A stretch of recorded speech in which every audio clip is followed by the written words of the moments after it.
Good morning everyone. कैसे हैं आप सभी लोग? मैं शगुन त्यागी, क्राउन डायरेक्टर, अपने पहले youth empowerment seminar, online youth empowerment session seminar में आप सभी लोगों का स्वागत करती हूँ। दोस्तों, एक मध्यम वर्गीय परिवार में जन्म लिया इस लड़की ने, और जिस तरह एक मिडिल क्लास फैमिली और एक मध्यम वर्गीय परिवार जीता है छोटे छोटे कॉम्प्रोमाइजेस करके, उसी तरह अपनी लाइफ भी कट रही थी। और अगर मैं ये कहूँ मस्त कट रही थी तो गलत नहीं होगा, क्योंकि हम एक्सेप्ट कर लेते हैं बचपन से उसी सिचुएशन को, उसी माहौल में अपने आप को ढाल लेते हैं, लेकिन सपनों पे किसी का बस नहीं होता। मैंने ग्रेजुएशन करी, 12th क्लास पास की, दिल्ली यूनिवर्सिटी से ही ग्रेजुएशन करी, लेंदी सब्जेक्ट पढ़े, और जब फादर के पास गई उन्होंने कहा आप क्या करना है, तो मैंने कहा लॉ। उन्होंने एक झटके में, जस्ट इमेजिन फ्रेंड्स, एक झटके में मुझे बोल दिया कि लॉ में तुम्हें करने नहीं दूंगा। जस्ट इमेजिन, सालों से जो सपना अंदर पल रहा था, मजबूत हो रहा था, हर तरफ एक ही चीज दिखाई देती थी, सोते बैठते जागते खाते पीते, उस सपने को एक सेकंड में किसी ने चकनाचूर कर दिया। और उनके लिए आम बात थी, लेकिन मेरे लिए बहुत बड़ी बात थी। हुआ क्या दोस्तों कि बहुत रोए, बहुत पटके, और उन्होंने कह दिया कि लॉ तो मैं तुम्हें करने नहीं दूंगा। हाँ, जो तुम्हारे सब्जेक्ट्स हैं, तुम्हारे सब्जेक्ट सूट किसको करते हैं? आईएएस को। पढ़ाई में अच्छी हो, आईएएस कर लो। एक सेकंड लगा उन्हें बोलने में, मुझे अपने आप को समझाने में बहुत टाइम लगा। बहुत मुश्किल से 3 दिन रोने के बाद अपने आप को समझाया और शुरू कर दी तैयारी आईएएस की। दोस्तों, क्या आप जानते हो, मुझे सिर्फ 1.5 महीना हुआ था कोचिंग्स लेते हुए, और न्यूज़पेपर में एक आर्टिकल आया, एक न्यूज़ आई, उसमें लिखा हुआ था न्यूज़ में कि एक आईएएस ऑफिसर का किसी ने मर्डर कर दिया है। और उस दिन मेरे फादर ने कहा अब तुम आईएएस भी नहीं कर सकती। मैं बहुत रोई कि मैं क्या करूं, मुझे समझ में नहीं आ रहा था मैं क्या करूं। मेरी मदर ने बोला देखो बेटा, अगर जिंदगी में कुछ करना है, इनफैक्ट दूसरों के लिए अगर कुछ करना चाहते हो, तो हाथ में पैसा होना बहुत जरूरी है। Very important thing, money is matter actually. एक दिन जब मैं कॉलेज से घर आई, और घर आके मुझे एक न्यूज़ मिली जो कि बहुत ही शॉकिंग थी मेरे लिए। वो न्यूज़ क्या थी कि जब लड़की 24 साल की हो जाती है तो न्यूज़ क्या आती है उसके घर में कि उसके लिए रिश्ता देखा जा रहा है। और यही मेरे साथ हुआ, मेरे लिए एक रिश्ता देखा जा रहा था। और उस दिन ऐसा लगा कि ये क्या हो गया, मैं तो बहुत कुछ करना चाहती थी, और मैं सडनली रो पड़ी और मैंने कहा शादी तो नहीं करूंगी। उस टाइम सब ने, पूरी फैमिली ने, रिलेटिव्स, फ्रेंड्स, सब ने एक ही चीज समझाई, जितने बड़े लोग थे, एंड आई वाज 24 ओनली। मुझे एक ही चीज समझाई कि बेटा कर लो शादी, कोई बात नहीं, हो सकता है तुम्हारे सपने तुम्हारे ससुराल जाके पूरे हों। दोस्तों, अपनी माँ के संस्कार और बहुत सारे सपने लिए मैं अपने ससुराल गई, और जो एक डॉटर इन लॉ की रिस्पॉन्सिबिलिटी होती है, एक डॉटर इन लॉ, एक बहू की, वो सारी रिस्पॉन्सिबिलिटी मैंने पूरी की। 1 साल भी नहीं हुआ था मेरी शादी को, और आई वाज 7 मंथ प्रेग्नेंट। और उस टाइम एक ऐसी सिचुएशन मेरी लाइफ में आई दोस्तों, जिसने मुझे हिला के रख दिया। इतनी बिगड़ गई मेरी लाइफ की सिचुएशन, इतनी बिगड़ गई कि मेरी बात डिवोर्स तक पहुंच गई।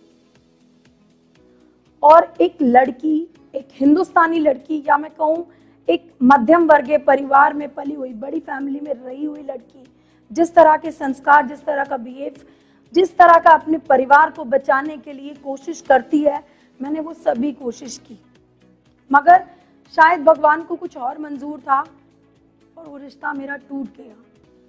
मेरी डिलीवरी हुई, मेरी बेटी हुई, और आज बेटी की रिस्पॉन्सिबिलिटी भी मेरे सर पर थी।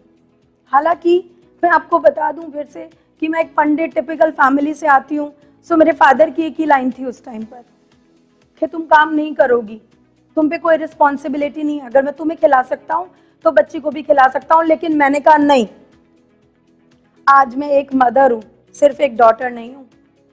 सारी हिम्मत समेट के दोस्तों फिर से काम पे गई, और इस बार स्ट्रगल डबल था। हेल्थ से वीक थी, रिस्पॉन्सिबिलिटी सर पे थी और कहीं ना कहीं एक आशा थी कि कुछ तो बड़ा करेंगे। जॉब करी, बहुत मेहनत करी, बहुत मेहनत करी, बहुत मेहनत करी, और उसका फल मुझे क्या मिला वो मैं आज आपको बताऊंगी।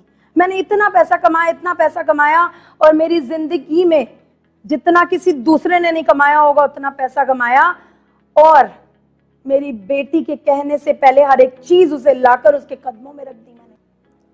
जब मैं रेजिग्नेशन लेकर ऑफिस गई तो ऑफिस से पार्किंग तक ही आई थी, तो मेरे को एक कॉल आया मेरी ग्रेट अपलाइन इंद्रानी मैम का, और उस दिन उन्होंने मुझे बुलाया, मुझे बुला के अपने पास बिठाया, बोला एक बार आ जाओ, करना ना करना तुम्हारे हाथ में है। मैं गई, मैं बैठी उनके पास, और जब मैंने वेस्टीज का बिजनेस प्लान देखा, आप मानोगे नहीं, मेरे होश उड़ गए। मेरे पैरों के नीचे से ऐसा लग रहा था जमीन हिल गई हो, और मैं सर पकड़ के बैठ गई दोनों हाथों से कि ये क्या हो गया मुझसे। अगर ये बात मैंने आज से कई साल पहले सुन ली होती तो आज लाइफ कुछ से कुछ हो सकती थी। जहां शगुन त्यागी लाखों के सपने देखती है, यहां तो करोड़ों पूरे हो सकते हैं, करोड़ों रुपए इस प्लान से आ सकते हैं, ऐसा प्लान है।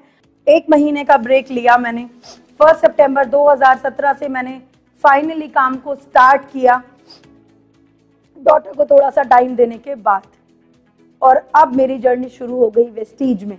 बहुत मेहनत करी दोस्तों, बहुत मेहनत करी, पिछले 2.5 साल से मेहनत कर रही हूं, मगर आज एक विश्वास है कि सही जगह मेहनत कर रही हूं दोस्तों। अगर मैं अपने पहले चेक की बात करूं तो जो मेरा पहला चेक था वो सिर्फ मात्र 449 रुपीज का था। अगर मैं लाखों की सैलरी छोड़कर 449 रुपीज के चेक पे भी खुश हो सकती हूँ कि किसी को शॉप चेंज करके आज तक 449 नहीं मिला, सो आप में तो बहुत कैपेबिलिटीज हैं, मेरे ऊपर रिस्पॉन्सिबिलिटी भी थी, उसके बाद भी मैं डटी रही, और धीरे धीरे धीरे धीरे वो मंजर भी आया जब मेरा चेक 2 लाख रुपए का आया, और आज बहुत अच्छा लग रहा था। और एक चीज बोलना चाहूंगी इस बिजनेस में दोस्तों, अपलाइन का बहुत बड़ा रोल होता है। मेरी अपलाइन इंद्रानी मैम, उन्होंने कभी मेरा साथ नहीं छोड़ा, ना तब ना अब। हर मोमेंट, हर सेलिब्रेशन, हर चैलेंजेस में वो मेरे साथ खड़ी रही, कंधे से कंधा मिला के। वेस्टीज से अगर मैं अचीवमेंट की बात करूं तो यस, मैंने अपनी बेटी ने जो मेरी गाड़ी बोल दी थी बलेनो टॉप मॉडल 9,82,000 की, वो उसे एक ही साल में उसके बर्थडे पर गिफ्ट की, yes, but this is not my achievement. Lakhs का cheque, this is not my achievement. पूरी फैमिली को लेके फॉरेन ट्रिप, वेस्टीज के टूर, क्रूज पे गई, but this is not still my achievement. दोस्तों अगर अचीवमेंट की बात करूं तो मेरा अचीवमेंट ये है वेस्टीज से कि आज मेरी बेटी के वर्ड्स हैं, mom you are the best mother in the world. So आप अगर देर करोगे तो सोचते रह जाओगे, और 3 साल बाद फिर वहीं के वहीं होंगे और सोच रहे होंगे कि क्या करें। करना है तो करना है, सोच लो, कर लो। यूथ के लिए इससे बढ़िया प्लेटफॉर्म और कोई है नहीं। और अपनी प्रेजेंटेशन को एंड करते हुए लास्ट में एक लाइन कहना चाहूंगी कि अगर साथ दे सारा इंडिया तो एक्चुअल में मुस्कुराएगा India. Thank you so very much all of you.